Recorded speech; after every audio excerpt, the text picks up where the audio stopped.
A economia brasileira cresceu 1% em 2017 em relação a 2016. A alta aconteceu depois de 2 anos em queda. Para saber se o crescimento foi tímido ou deve ser comemorado, nós vamos conversar com o economista João Portela e a economista da Fundação de Economia e Estatística, Iracema Castelo Branco. Boa tarde, sejam bem-vindos. Boa tarde. Você tem alguma dúvida? 99588-2374. Esse é o telefone pelo WhatsApp. Você usa o seu telefone pelo aplicativo WhatsApp, apenas mensagens de texto. 99588-2374.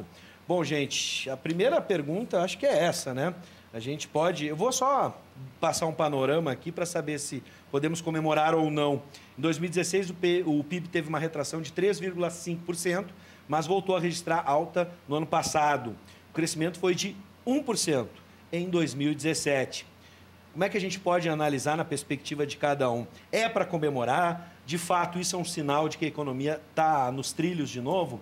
Começo com a Iracema e depois o professor João Portela. Bom, esse resultado do PIB, ele já era esperado, né? Nós, economistas da Fundação de Economia e Estatística, seguidamente vemos acompanhando esses dados. E analisando a economia, já se via alguns indicadores positivos, mas nenhum com potencial de ter uma sustentabilidade no crescimento econômico, né? Então, assim, esse indicador, a informação que nos traz é que a recessão ficou para trás, mas nós não temos uma perspectiva de crescimento que vá retomar aqueles indicadores que nós tivemos, tanto em 2015 quanto em 2016, bastante negativo. Então, a gente teve um encolhimento na economia nesses 2 anos, mais de 8%, e esse 1% é nada diante desse contexto. Professor. Nós continuamos como o país do futuro, né? Eu me lembro quando eu tinha ali meus 8 anos de idade, comecei a ter um pouquinho de noção das coisas, isso faz 50 anos, eu já ouvia que nós somos o país do futuro. E ao longo da minha vida eu tenho ouvido isso, né? E somos realmente o país do futuro, porque afinal somos aí a 8ª economia mundial, né? Mas, infelizmente, por questões fundamentalmente de gestão, e principalmente gestão governamental, ao longo da nossa história, isso não é uma coisa inerente a um ou outro governo, o país passa por desajustes constantes e não faz os ajustes que teria que fazer. Nós passamos a década de 80, tivemos o milagre econômico durante a década de 70, passamos a década de 80 num retrocesso enorme, empobrecemos, chegamos em 1990 com uma renda per capita menor do que a que tínhamos em 80, ou seja, empobrecemos, entramos na década de 90 aos trancos e barrancos, como se diz, o Plano Real deu um fôlego pela quebra do efeito inflacionário, e, em função de uma gestão temerária do país, novamente voltamos a essa recessão que agora, pode-se dizer assim, está controlada. Como disse a colega, não tem nada a comemorar nesse 1%, porque, na verdade, as mudanças estruturais que são necessárias para ganhar a sustentabilidade da economia, para que ela tenha um crescimento que faça repor os níveis de renda e, quem sabe, ter uma renda crescente, não estão postas e nem colocadas. Nós temos vários ajustes, um ambiente econômico extremamente hostil, um país com um nível de liberdade econômica muito baixo, onde o custo da máquina pública é impagável, e que nos coloca numa situação de ficar sem perspectiva. Enquanto o governo não fizer os ajustes, porque esse resultado pífio que se consegue é muito em cima do controle das contas públicas, mas esse controle se dá na redução da prestação de serviços e de investimentos, ou seja, a população está pagando pesadamente. Por quê? Porque não se mexe nas questões estruturais que desajustam principalmente as contas públicas e a principal delas, sem dúvida nenhuma, é a questão previdenciária. Bom, a gente teve um exemplo aqui, só do que o professor falou, isso no âmbito estadual, né? A gente teve aqui um crescimento na arrecadação de ICMS, ou seja, o governo continua arrecadando, cada vez arrecada mais, e mesmo assim tem déficit nas contas públicas, e o professor ainda falou do serviço. Que aí, se for fazer uma pesquisa entre todos os brasileiros, vai dar 101% de reclamações do serviço público. Nós tivemos aqui uma edição do Conexão com um colega da Iracema, acho que você se lembra, onde a gente discutiu a questão do ajuste fiscal do Estado, esse programa de recuperação fiscal. Né? E naquela oportunidade, tanto eu quanto o colega concordamos de que esse ajuste ele dá fôlego, mas não resolve. Não resolve o problema. Né? Então, não podemos ficar se iludindo. Quer dizer, se não houver a solução para os problemas estruturais, nós podemos fazer essas comemorações de, como se diz, voo de galinha, né? Não sai muito do chão. Bom, agora a gente falou sobre inflação. Parece que o professor foi importante esse resgate histórico da nossa economia, porque as nossas gerações que viveram 80, especialmente 80, tem na cabeça, por exemplo, o cara que registrava os preços ali, trocava o tempo inteiro. A maquininha. Né? A gente tem um trauma muito grande com a inflação. Parece que isso ficou no imaginário do brasileiro. Só que a gente sabe que a inflação caminha com outras questões da economia. E o Sarney e os fiscais do Sarney mandavam prender o coitado do gurizinho que usava a maquininha. Mas enfim, o fornecedor. Mas enfim, a gente voltando para a inflação, isso ficou na cabeça do povo brasileiro. Então qualquer alta na inflação já acende o sinal vermelho da população. Mas os economistas, pelo menos pelo que me consta, entendem que é um processo mais complexo. Não é só a inflação que vai dar alegria ou não para o povo brasileiro. Os economistas de mercado financeiro baixaram a estimativa média para a inflação deste ano, ao mesmo tempo em que aumentaram sua previsão para o crescimento da economia em 2018. Para a inflação, a previsão do mercado recuou para 3,7%, abaixo da meta estipulada pelo Banco Central. A tendência é que o índice fique nesses patamares, e já vou juntar com a próxima pergunta, né? Isso é bom para a economia, uma inflação baixa, e a relação com os outros indicadores e os mecanismos da economia? Iracema. A inflação, ela, de certa forma, está ligada com o grau de desenvolvimento do país. Né? Então, a gente ainda patina em indicadores de países, né, atrasados, países subdesenvolvidos, e o processo da inflação nos últimos anos, principalmente a medida do Banco Central em aumentar a taxa de juros, a gente já abria o debate de que essa inflação que vinha, ela era muito mais ligada aos custos de produção, né, e aí também a gente inclui o custo do trabalho, né, podemos discutir mais, e não especificamente pelo lado da demanda, ou seja, não era uma questão de consumo. Tanto é que o aumento da taxa de juros não estava surtindo efeito para reduzir a inflação. Nesse último ano, nós tivemos o resultado da inflação abaixo, muito ligado a uma superprodução de alimentos, né, a uma boa safra que tivemos, que isso reduziu o preço dos alimentos e fez com que a inflação, então, se reduzisse. Agora, o outro efeito que a gente tem da inflação é os reflexos disso no mercado de trabalho.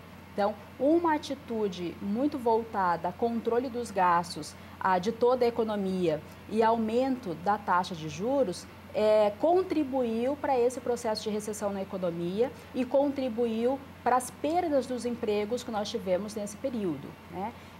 Em 2017, nós fechamos aí uma taxa de desemprego de 12,7%, né? Superior de 2016, que foi de 11,5%, e isso já num processo de aumento da taxa de desemprego a partir de 2015. Então, essas ações tomadas não contribuíram para que a gente tivesse o crescimento econômico e resgatasse, tivesse aí um aumento do emprego de uma forma mais consistente. Sim, professor, acrescento também que a taxa de juros deve ficar no mesmo patamar de 6,5%, mesmo com a inflação abaixo da meta proposta, a gente fica nessa sinuca. É bom ou não? Eu tenho um enfoque um pouco diferente da colega, né? Para mim, a inflação sempre é resultante de um problema de demanda e que normalmente tem origem no déficit do setor público, que acaba desestruturando a economia em função do volume de moeda em circulação. É um enfoque diferente. Sim. Esse é um debate interno na economia. Claro. Mas eu tenho. Essa é a proposta, por isso temos dois Para mim, especialistas. a inflação boa é a inflação zero. A inflação é um mecanismo concentrador de renda, é um mecanismo violento e brutal, através do qual se tira literalmente dinheiro do bolso da camada média e baixa da população e joga no bolso da camada mais alta da população, que é a única que tem à sua disposição mecanismos para se proteger de qualquer inflação. A camada média e baixa nunca tem esses mecanismos para se proteger da inflação. Então, ela acaba sempre pagando esta conta da inflação. Então, na minha visão, a inflação boa é zero, né? Agora, claro que 3% é um patamar administrável, né? 5% é um patamar administrável. De repente, a partir daí, as coisas já começam a se complicar. Então, essa é uma visão um pouco diferenciada da visão da colega, né? Para mim, a inflação sempre é resultado, né, de descontrole monetário. Isso em economia, eu sou um monetarista, né? E para mim a inflação sempre é de demanda. Essa coisa que nós criamos, que a gente aqui no Brasil tem, nós temos a jabuticaba, que é só nossa, né? Então a gente cria. Nós temos o presidencialismo de coalizão, que é esse sistema que gera toda essa distorção, que gera petrolão, que gera mensalão, e que enquanto não for mudado vai gerar mais muitos anos ainda ao longo da história, porque é um sistema completamente maluco, né? Esse ano temos eleição para presidente, aí o pessoal vai votar num presidente e vai votar lá num deputado que não tem nada a ver com aquele presidente. Aquele presidente, para administrar, vai literalmente ir lá e tentar comprar aquele deputado. Então, é isso que nós precisamos mudar, é o sistema, né? Infelizmente, assim, a questão da inflação também. A gente vem criando a inflação não sei o quê, a inflação não sei o quê, a inflação de custo, a inflação de... né? A inflação normalmente é resultado de um descontrole monetário. E esse descontrole monetário, ele normalmente é fruto de déficit público. Se você pegar e analisar a história da inflação em qualquer país do mundo, você vai ver que os períodos de aceleração inflacionária sempre estão ligados a períodos de crescimento monetário, do volume de moeda em circulação. Então, é uma visão um pouquinho diferente, mas... Mas assim, né, colega, de qualquer forma...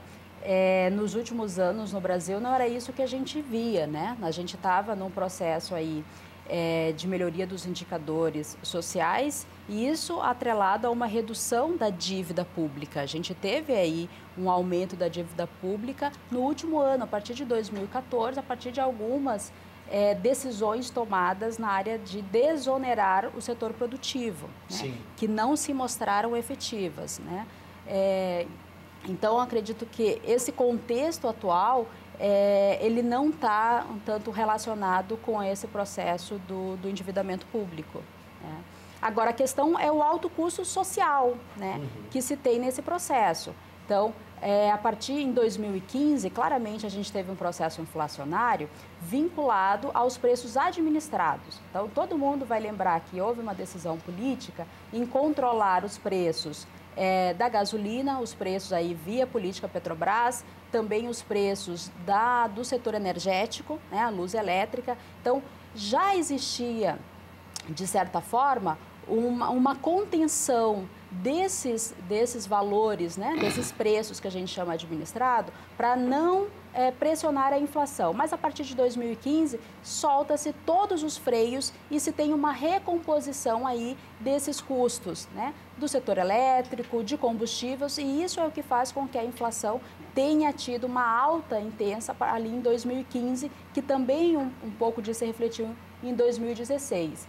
Mas com a recessão em 2015 e 2016, a gente tirou qualquer tipo de pressão que se tinha pelo lado da demanda. Né? As pessoas não estavam demandando, não estavam comprando além da sua capacidade a ponto de gerar inflação, dada a recessão da economia e o aumento do desemprego gerado.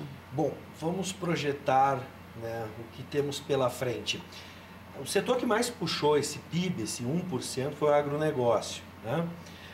A economia brasileira, ela depende muito desse agronegócio, da agricultura e da pecuária, e já junto com a perspectiva que a Iracema nos trouxe, de que ainda não resolvemos o problema do desemprego.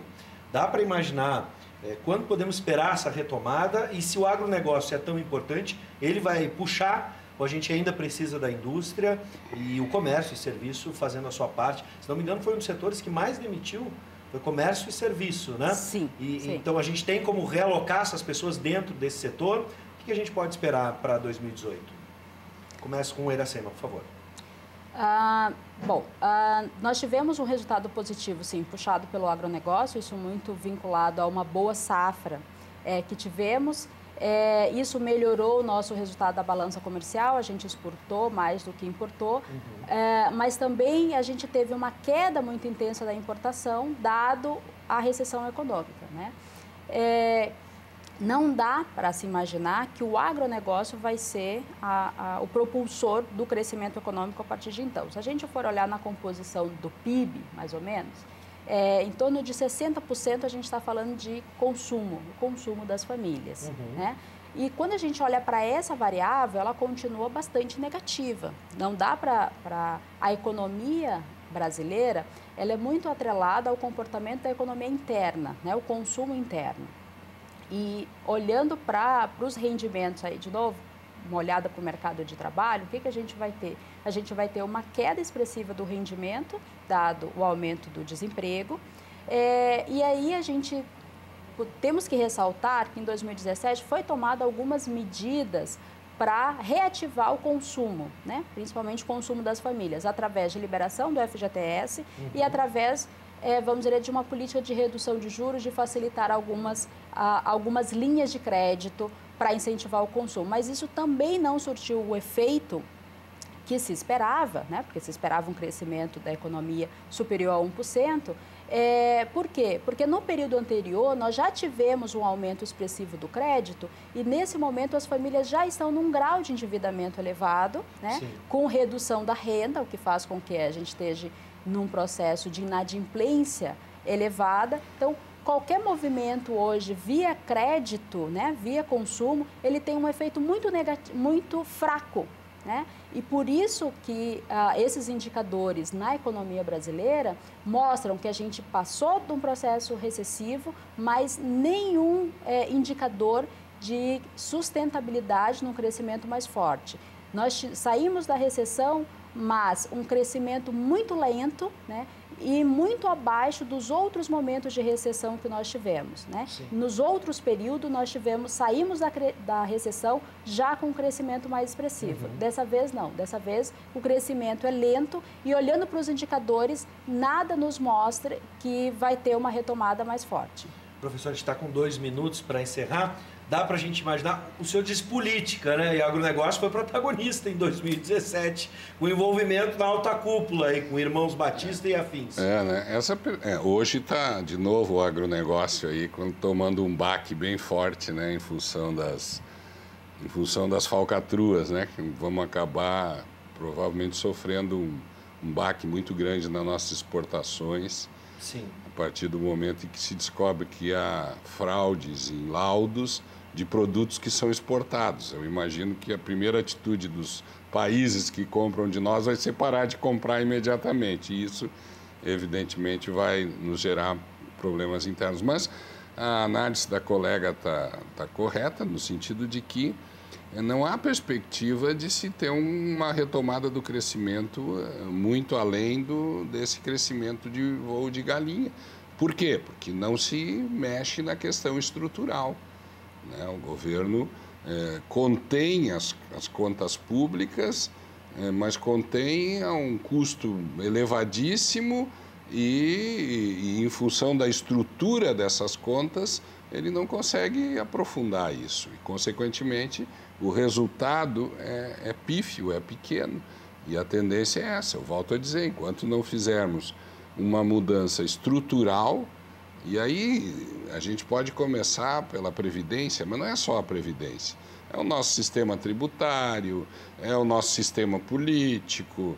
Nós precisamos rediscutir esse país, né, no sentido de reformarmos as nossas instituições e os nossos processos, porque me parece que eles não estão funcionando. Então, o que não está funcionando precisa ser revisto, né? Mas nós precisamos fazer esse debate de maneira clara, transparente, aberta, sem passionalismos e sem ideologias extremamente radicais, né? Ou seja, num debate que se possa realmente entrar na essência das coisas, como é o caso do próprio sistema político, que precisa ser mudado. Reforma política não andou muito, né? Mas a gente tem em 2018, período eleitoral, então fica aí o tema de casa para você já começar a estudar, já que temos que reestruturar o país, preste atenção nas propostas que vão propor para reestruturar o nosso Brasil. Fundamental. Iracema, professor Portela, sejam sempre bem-vindos.